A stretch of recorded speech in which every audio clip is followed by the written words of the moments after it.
5 spiritual signs you're a dark chosen one with unstoppable power. There's a truth that exists beyond the polished surface of mainstream spirituality. It's raw, it's ancient, it doesn't fit into the Instagrammed aesthetics of love and light or the comfort zones of easy wisdom. And that truth is this: some of us weren't chosen by the light, we were chosen by the dark. We were not called to float, but to descend. We were not made to escape the world, but to walk into its shadows and transform them. If you're watching this, you already feel it. You've always felt it. And knowing that you're different, not in ego, but in essence. Like you were born with a storm inside you. Like the universe carved something into your soul before you arrived. You're not broken. You're not cursed. You're a dark chosen one. And that power inside you. It's not a mistake. It's a mission. But let me be clear, this path isn't glamorous. It isn't about impressing others or gaining followers. It's about becoming something most people are terrified to face. The truth. The spiritual path of the dark chosen one isn't paved in gold. It's forged in fire. And the first sign that you are one of us is that your life has never made sense to the people around you. You've always felt out of place, like you were too deep in a shallow world. Maybe you were the black sheep in your family, the misunderstood one in your circle, the one who sensed things no one else seemed to notice. You didn't choose this. It chose you. And it speaks to you in silence, in pain, in symbols that others overlook. It's not a coincidence that you felt isolated. It's part of the preparation. Click subscribe to this channel to get more profound spiritual lesson. You see, the dark chosen ones are not given easy beginnings. They are forged.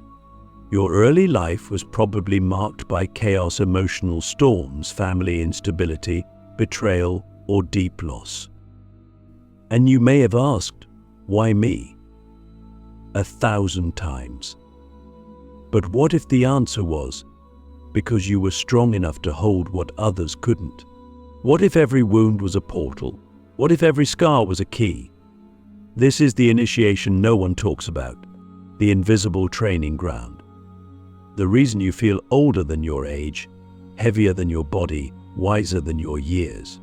You've been carrying ancient codes in your soul, codes that activate through pain, through pressure, through the alchemy of darkness. The second sign is your relationship with truth. You can't lie to yourself, not for long. No matter how much you try to blend in, numb out, or pretend to be someone you're not, there's always a voice inside pulling you back to what's real. You cut through illusions like a blade. You read energy like a second language. You walk into a room and feel the undercurrents that others are blind to. It's not just empathy. It's spiritual intelligence. You are a seer, a psychological surgeon who can spot the rot behind the mask. And that gift, it isolates you. Because people fear what they can't hide from. But again, that's part of your path. You weren't made to be liked. You were made to be true. And then there's the third sign: your darkness doesn't scare you. In fact, you've lived in it. You've sat in rooms where there was no hope, no light, no guarantee of survival. You've looked into your own abyss and didn't run. That's the mark of a dark chosen one. You don't fear the void because you've lived there.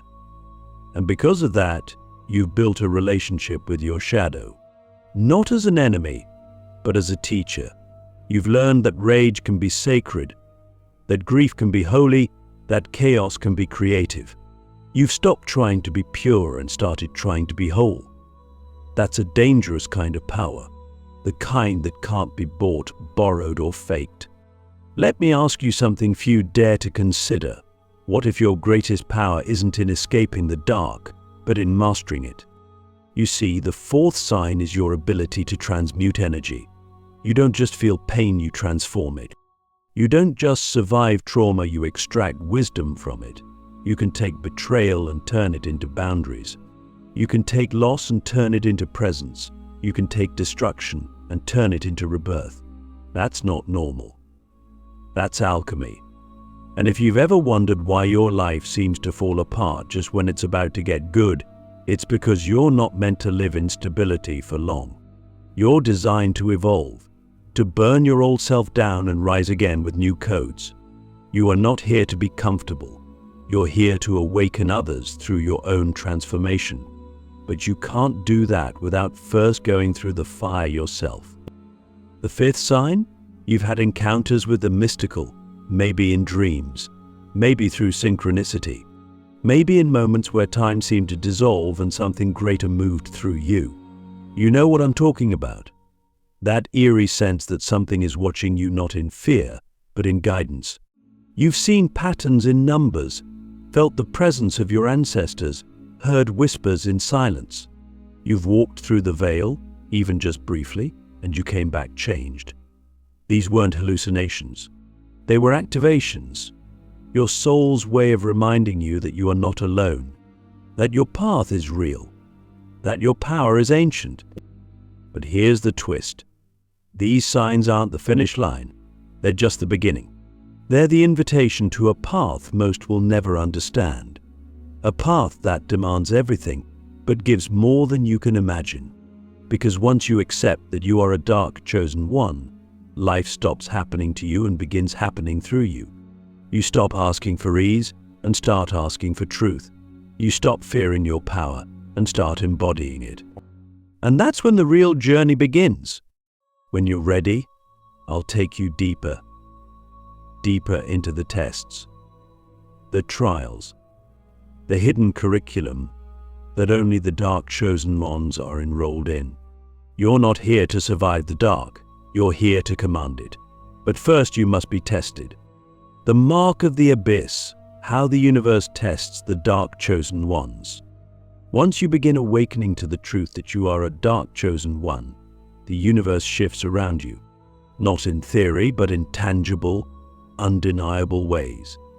It's as if reality starts whispering in a language only your soul remembers, and everything that once seemed random now appears orchestrated with eerie precision.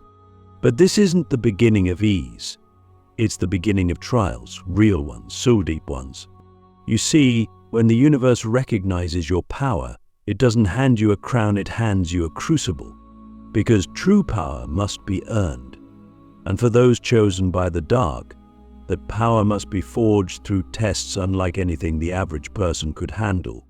You're not being punished, you're being refined. The first test comes in the form of isolation. Not just being alone, but feeling deeply, cosmically disconnected from the world. You may find yourself losing friends, being misunderstood, even feeling invisible. But this is no accident. This is spiritual quarantine. The universe removes distractions. It strips away the noise so that you can finally hear your own frequency without distortion. This silence isn't emptiness, it's preparation. Because the dark chosen ones are not meant to take their cues from the crowd. We are meant to be tuned into something older, something eternal. And that signal can't be picked up when you're surrounded by chaos or conformity. Then comes the breakdown. And if you haven't had one yet, trust me, it's coming. Not because you're weak, but because your current identity can't carry the weight of your future power. The breakdown is sacred. It's the death of who you thought you were. It's when all the masks fall off and you're left standing naked in front of the mirror of your soul. Every illusion burns. Every false belief is shattered. And in that moment you will be tempted to run, to numb, to distract, to go back to who you were before. But if you can endure the fire without flinching, if you can stay present in the collapse, something extraordinary happens. You begin to remember. Not with your mind, but with your being. You remember that you didn't come here to fit in. You came here to transmute. The universe doesn't test you to destroy you, it tests you to reveal the parts of you that are indestructible. And those parts only show up under pressure. Think about it. Coal becomes diamond through immense pressure. Steel is forged in fire. The most powerful souls are created in the most brutal initiations.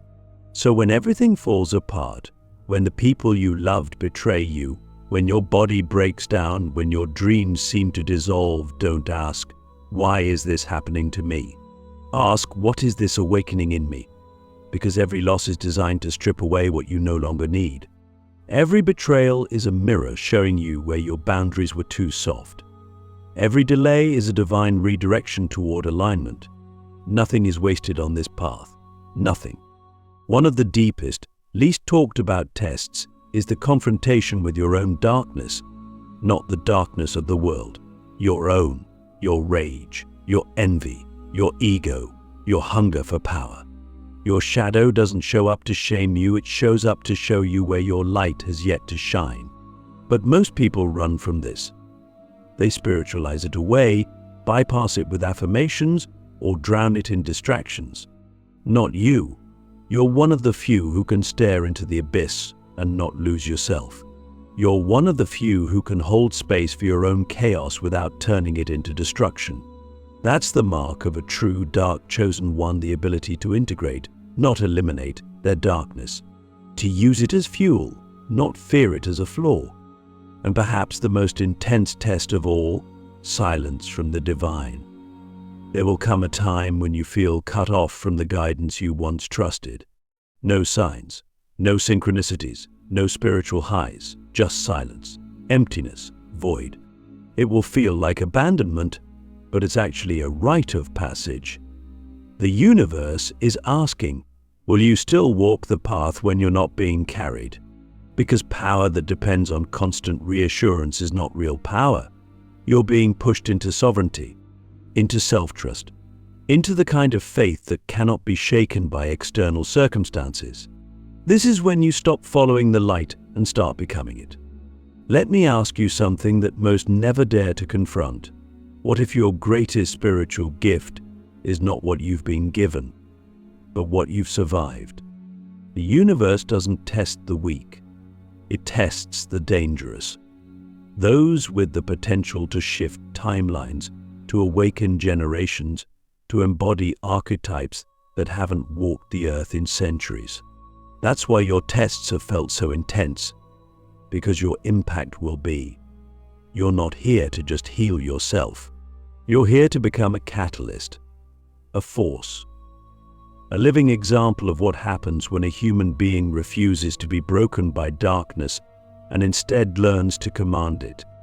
But here's the secret the world doesn't want you to know. Once you pass these tests, you don't just survive, you gain access.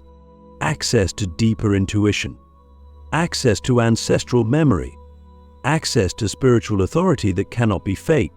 You become a channel not just for light, but for truth. And in a world drowning in illusion that makes you unstoppable. So the question is not, can you handle the test? The question is, are you ready to become who you were always meant to be? The forbidden power, how to awaken the gifts hidden in your darkness. When we talk about power, most people imagine something external: money, control, influence. But the deepest power is internal. It's the ability to face everything you've been taught to fear and not flinch. The dark chosen ones are not born into comfort. We're born into chaos, into confusion, into contrast. Because the universe has hidden something inside us, something ancient, something forbidden, something sacred. And the only way to access it is through the darkness we've spent our lives trying to survive. You don't find your power in the light. You find it in the places you were told to avoid. In the moments you thought would break you. In the emotions you were taught to suppress. Because what you suppress doesn't disappear, it becomes the very gate you must pass through to awaken your true gifts. You've already felt it, that energy inside you. That force that rises when you're pushed too far. That clarity that cuts through the noise when all hell breaks loose. That fire that burns in your chest when something isn't right. That's not a mood. That's your power trying to wake you up. But we weren't taught how to listen to it. We were taught to fear it, to medicate it, to numb it. So it goes dormant. It waits. It hides behind your wounds, your trauma, your shame. But it never leaves. Power like that doesn't disappear, it waits for permission. Not from the world, but from you. To awaken that power, you must reclaim your shadow. Not just understand it, but own it. Your rage is not evil, it's sacred fuel. Your grief is not weakness, it's ancient wisdom. Your fear is not failure, it's a compass. Every emotion you've been told is too much is actually a gateway. But you can't just rush in. You have to approach your shadow like a temple, not a problem. You have to sit with it, listen to it, ask it what it's trying to teach you. And then you have to do the hardest thing of all, you have to stop judging it. Judgment is the cage that keeps your power locked away. Every time you tell yourself, I shouldn't feel this, I can't be this part of me is wrong, you're locking the door on your own divinity. But when you say, this is part of me, and I will learn from it, you begin to unlock codes that have been buried in your DNA for lifetimes. That's why the dark chosen ones often feel like we've lived many lives in one, because we're accessing truths that don't come from books, they come from the body, from the soul, from the silence between identities. And here's where it gets real. Once you begin to awaken these gifts, clairvoyance, energy manipulation, intuitive knowing, ancestral memory, your life will shift dramatically. People will start to react to you differently. Some will be drawn to you like a moth to flame. Others will be repelled without knowing why. This is not a sign to shrink. It's a sign that your frequency is rising, that your energy is no longer matching the programmed illusion of normalcy. You're becoming a mirror, a disruptor. And people will either see themselves in your reflection and rise or run. So how do you hold this power without being consumed by it? How do you channel it without ego, without chaos? Through embodiment. You must anchor this power in your body, in your breath, in your presence. Not in performance, not in perfection, but in the quiet, grounded knowing that you are divine and you are dangerous to anything untrue. That balance is what makes you unstoppable, not because you dominate, but because you radiate. You become a living frequency of permission for others to awaken, for others to feel, for others to remember who they are. Let me ask you the question you've been avoiding. What if everything you've ever been ashamed of is the exact thing that will set you free? Your darkness is not your enemy. It's your map. It holds the coordinates to your purpose, your truth, your legacy. But only if you're willing to stop running from it. Only if you're willing to turn around and look it in the eye and say, I'm ready. And when you do that, when you stop hiding, your power doesn't just awaken, it erupts. It floods your system. It rewires how you see, how you speak, how you move through the world. You stop playing small. You stop negotiating your worth. You stop waiting to be chosen because you realize you were always the one choosing this path. Every time you got back up, every time you listened to your intuition over the noise, every time you chose truth over comfort, that was your power waking up. Now, the only question left is, what will you create with it? You were never meant to fit in. The destiny of the dark chosen one. There comes a moment on this journey where something clicks, not in your mind, but in your soul. A moment when you look around at the world you've been trying to belong to, and something inside you finally whispers the truth. You were never meant to fit in. And at first, that truth cuts. It feels like rejection, like exile, like the reason you've always felt different, misunderstood, alien. But eventually it becomes liberation, because you realize that your difference wasn't a defect, it was design. You were never meant to blend in with a world built on illusion. You were meant to disrupt it, to awaken it, to be the frequency that reminds others of what they've forgotten. The dark chosen ones aren't here to follow the rules.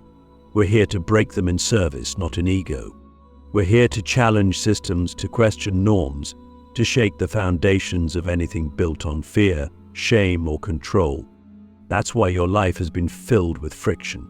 You weren't meant to coast. You were meant to collide with lies, with limitations, with everything that tries to bury the truth. And through that friction, you become fire. You become the heat that burns illusions to ash. You become the spark that ignites awakening in the hearts of others, not by preaching, not by trying to convince, but simply by being what you are fully. That fullness is your destiny. Not a perfect version of you, but the real one. The one who has scars and still creates. The one who has doubts and still shows up. The one who has faced darkness and still chooses to love. That is what makes you unstoppable, not your image, but your integrity. Not your performance, but your presence. And when you live from that depth, you become dangerous to the parts of the world that profit from sleep. You become a threat to anything that relies on people staying small. Because your very existence becomes a message, you can survive the dark. You can thrive in your truth. You can rise without permission. But with that power comes responsibility. Not the kind the world assigns you, but the kind your soul signed up for long before you were born.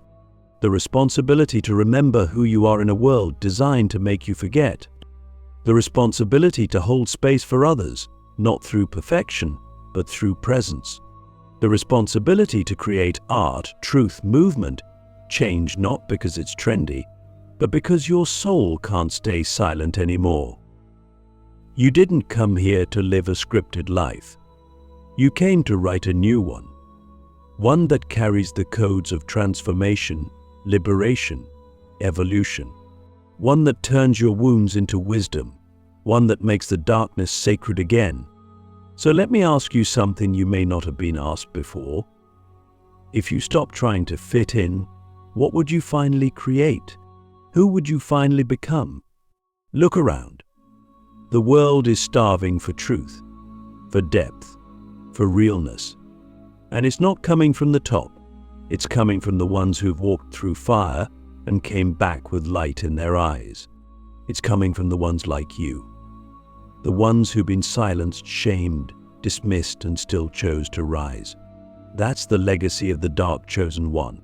Not fame, not approval, but impact, quiet, lasting, reverberating through the timelines like a pulse of ancient memory returning to the earth.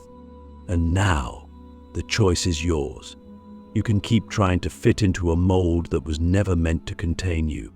Or you can rise as the force you were born to be, not for recognition, not for followers, but because your soul is finally done pretending, because your power is no longer willing to wait, because your destiny isn't out there, it's already alive inside you, waiting for your full permission.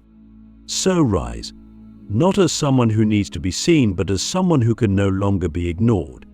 You are the storm, you are the silence, you are the shadow, you are the light, you are the one the ancestors dreamed of. You are the one the future needs, you are the one. And now you remember,